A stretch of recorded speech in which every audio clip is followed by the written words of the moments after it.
How much of a boost was it to the whole college to beat UCC last year in the Fitzgibbon? It was a big boost. It was kind of a monkey off our back. It took a long time to beat UCC. Now last year was my first year there, but it took a long time to beat them. I think it's the first time in something like 5 games, and the same year they beat us in the league and they beat us in the league final as well. So to beat them in the semi-final of the Fitzgibbon, we would have rather it was the final, but to beat them in the semi-final of the Fitzgibbon was a huge monkey off the players' backs and the college.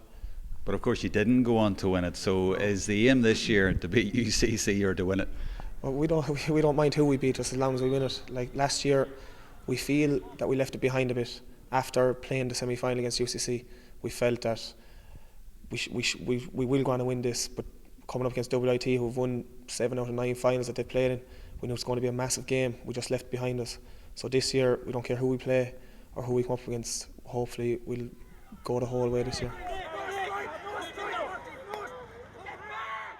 Do you ever look back on the semi-final in the last 20 seconds of normal time and thinking that was the crucial time? Yeah, I suppose we watched it a few times, and Harry Keogh actually got an unbelievable goal. It didn't look great, so Colin McInerney got the goal for them, and there was only a few seconds left, and Stephen O'Keefe, I think, used with a quick thinking, got it out straight away.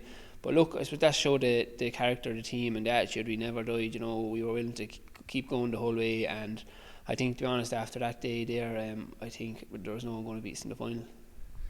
You've lost a few players, obviously, the likes of Owen Murphy there, but who's come in this year? What's different? Yeah, we've lost Owen, I suppose. He's a great captain for us. We were lucky enough to play him for a few years. He was a great leader for us. But there's a couple of young lads after coming in there from freshers last year, like Swaston Gleeson and Martin O'Neill, and those lads are back around. So they'll come in and fill a few positions as well. And obviously then there's lads that were subs last year might push on this year. Things change, but look, we'll miss Owen, all right. That's for sure. Stephen Maher, IT Carlow, surprise winners of the league, would that be fair to say? I suppose you could say that, yeah. No one kind of expected us to win it, I suppose, say at the start of the year, but we kind of set our stall, tried to get as many people as we could playing from the start of the year, like say other counties or colleges give their players a rest or whatever. Everyone kind of rode in together, and I suppose you could say surprise winners, yeah, but that's the way it goes in Fitzgibbon kind of. Kieran, Bergin, how did last year's Fitzgibbon prepare you for the year that you ended up having with Tipperary? It was a great preparation, to be honest. We were fortunate that we had a very good coach and management staff with the college and DIT, Joe Fortune and his backroom team. They were very, very professional and well organised. So we were training literally from, I'd say, the start of October, 3 nights a week possibly. It was actually at one stage it was nearly too much because, they were pulling between the county and that, but looking back at it now, my fitness levels were well up come January, February, and a lot more game practice, I suppose, than some of the boys. So, it was a good start and a good foundation to lay into the year. And I suppose it propelled on. Tip, we didn't really get going till May or that, but thankfully things went our way and we got a bit of luck in the finish. And unfortunately, we didn't get the look at the right time, We're about an inch or two away from an All-Ireland medal, but, sure, look, we'll just drive us on for this year now, the upcoming year. Did you ever look back during the year at the day at DCU in the snow? I've actually talked about that a couple of times because myself now, I actually personally hate hurling in the cold, I don't know whether it's poor circulation, but I just hate it. But I'll never forget that day trying to hide behind my man because the snow was it was blowing this way, and I suppose I don't know whether he copped it or not, but it was definitely a memorable moment from last year. Alan Dempsey, you're the hosts this year for the Fitzgibbon Cup. Does that put a wee bit more pressure on you, or does that motivate you? I know it's a big motivation. We're using it as a big motivation now, to be honest. We're back training for the last couple of weeks, and Davey has us going hard. So, and he wants to, because it's on NLT, he wants us to get to the weekend anyway, and hopefully win it. Because the last time it was on NLT, we actually won it. So it is a big motivation for us. And what's the competition like around Limerick? Because last year you had a fantastic game with UL at UL, one of the highlights of the whole Fitzgibbon, and you have Mary in there as well. Well, there are 3 very good teams, and of course when Limerick play Limerick here, there is a bit of local rivalry there, and lucky enough we came out on the right side of the UL game, and who knows, we might meet each other again this year. And then you might meet Tony Kelly on your team last year, and now he's switched over to UL. Yeah, unfortunately we lost Tony. He's gone over to UL this year, so I know we'll be friends off the field, but on the field now it might be a different story. And it's all about Limerick this year with the finals being held at LIT. How much of an extra motivation is that for you? It'd be great to get to the finals weekend. I mean, but we're only going to see the group stages later on who we're drawn against, and every game is tough in Fitzgibbon. It's tough, dogged hurling, and it's tough conditions. But it's great that it's on in Limerick. It's a big pull for the counties to come down to LIT where it's on and see the facilities out there, and hopefully it'd be great if you got LIT, UL and Mary into the Fitzgibbon weekend. But so we'll see what happens. Cian, Boland, DCU and Dublin, how are you looking this year?